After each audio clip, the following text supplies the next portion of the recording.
عمران خان کے بعد اس وقت تحریک انصاف کے ورکرز کو اگر کوئی رہنما قابل قبول ہے تو وہ کوئی اور نہیں بلکہ خیبر پختونخوا کے دور دراز علاقے لکی مروت کے 53 سالہ شیر افضل مروت ہے۔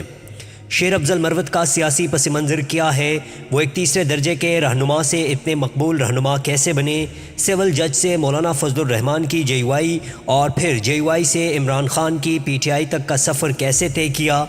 شیر افضل مروت کے پاس کتنی ڈگریاں ہیں، سی ایس ایس جیسے مشکل امتحان کو پاس کرنے کے باوجود وہاں نوکری کیوں نہیں کی، بطور وکیل عمران خان سے کتنی فی وصول کرتے ہیں، اور سب سے بڑھ کر شیر افضل مروت کو اسٹیبلشمنٹ کا دوست کیوں کہا جا رہا ہے اور عمران خان آج کل شیر افضل مروت سے ناراض کیوں ہے۔ شیر افضل مروت 4 اپریل 1971 کو لکی مروت کے نواحی علاقے بے گخیل میں پیدا ہوئے۔ ابتدائی تعلیم بھی اپنے علاقے بے گخیل سے حاصل کی، تاہم ایف ایس سی کا امتحان ڈیرہ اسماعیل خان کے وینسم کالج سے پاس کیا، جس کے بعد وہ لکی مروت واپس آ گئے اور لکی مروت گورنمنٹ ڈگری کالج سے گریجویشن مکمل کی۔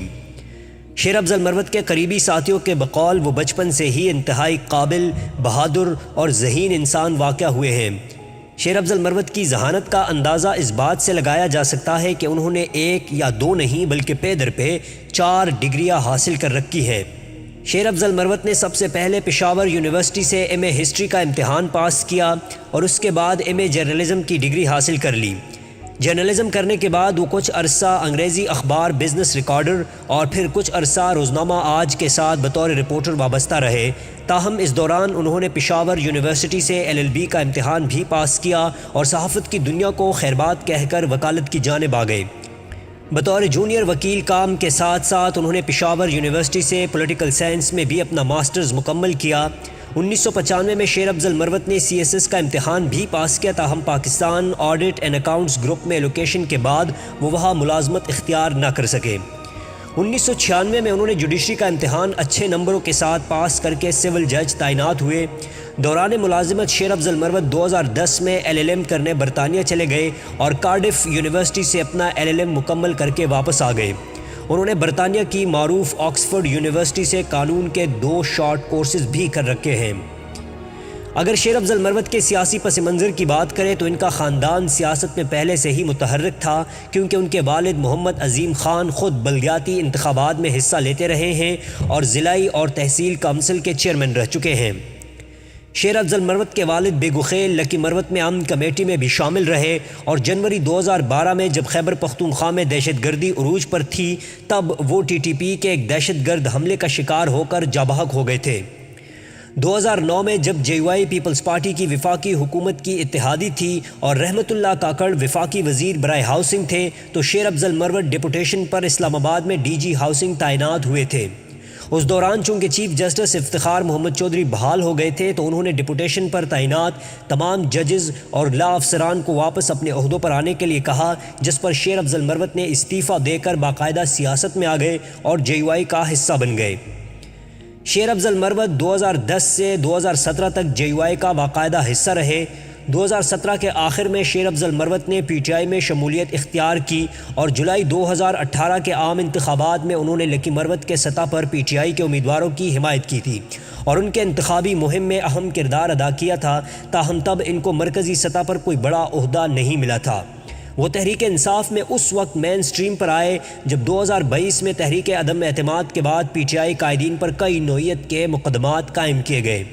شروع میں وہ سابق اسپیکر قومی اسمبلی اسد قیصر اور پی ٹی آئی کے دیگر رہنماؤں کے مقدمات میں بطور وکیل پیش ہوتے رہے، لیکن جب سابق وزیر اعظم عمران خان پر مقدمات زیادہ تعداد میں قائم کیے گئے تو شیر افضل مروت عمران خان کے لیے بطور وکیل پیش ہوتے رہے۔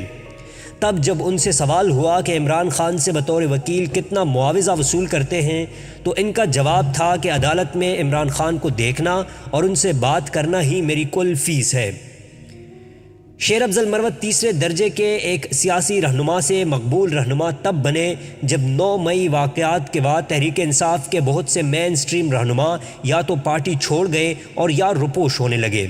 اس دوران شیر افضل مروت جرأت اور بہادری کے ساتھ بطور سینئر نائب صدر پارٹی کے معاملات بہت احسن طریقے سے چلا رہے تھے اور بڑے بڑے ورکرز کنونشن منعقد کر رہے تھے، جہاں 2 بار وہ گرفتار بھی ہوئے۔ شیر افضل مروت کی مقبولیت میں مزید اضافہ اس وقت ہوا جب ایک ٹی وی ٹاک شو میں نون لیگ کے سینیٹر ڈاکٹر عفنان اللہ خان سے ان کی لڑائی ہوئی۔ پی ٹی آئی سے وابستہ مکتبہ فکر نے شیر افضل مروت کی جرت کو پسند کیا اور وہ دن بدن مزید مقبول ہوتے رہے۔ اسی مقبولیت کے نتیجے میں عمران خان نے ان کو 8 فروری 2024 کے انتخابات میں لکی مروت کے حلقہ انہیں 41 سے پی ٹی آئی کا امیدوار نامزد کر دیا۔ شیر افضل مروت 1,18,000 ووٹ لے کر کامیاب قرار پائے، جبکہ ان کے مد مقابل مولانا فضل الرحمان کے بیٹے اسجد محمود 68,000 ووٹ لے سکے۔ ممبر قومی اسمبلی منتخب ہونے کے بعد شیر افضل مروت کئی قسم کے تنازعات کا شکار رہے اور ان کو پارٹی کی طرف سے کئی شوکاز نوٹس کا سامنا کرنا پڑا، یہاں تک کہ ان کو P T I core committee سے نکالنے کی بھی دھمکی دی گئی۔ شیر افضل مروت کو چیئرمین پبلک اکاؤنٹس کمیٹی کے لیے بھی نامزد کر دیا گیا تھا، لیکن سعودی ولی عہد شہزادہ محمد بن سلمان کے خلاف بیان دینے اور پارٹی کو بتائے بغیر وزیر دفاع خواجہ آصف سے ملاقات کرنے پر پارٹی میں ان کو مشکوک نظروں سے دیکھے جانے لگا اور عمران خان نے ان سے پی اے سی کی چیئرمین شپ واپس لے لی۔ انہی 2 واقعات کے نتیجے میں عمران خان ان سے سخت ناراض ہیں اور جیل میں ان سے ملنے سے گریز کر رہے ہیں، کیونکہ عمران خان اور پارٹی کے دیگر بڑے رہنما سمجھنے لگے کہ شیر افضل مروت ہمارے آدمی نہیں، یہ اسٹیبلشمنٹ کا دوست ہے اور ایک سازش کے ذریعے پارٹی مخالف بیانات دے کر پارٹی کو نقصان پہنچانے کی کوشش کر رہے ہیں۔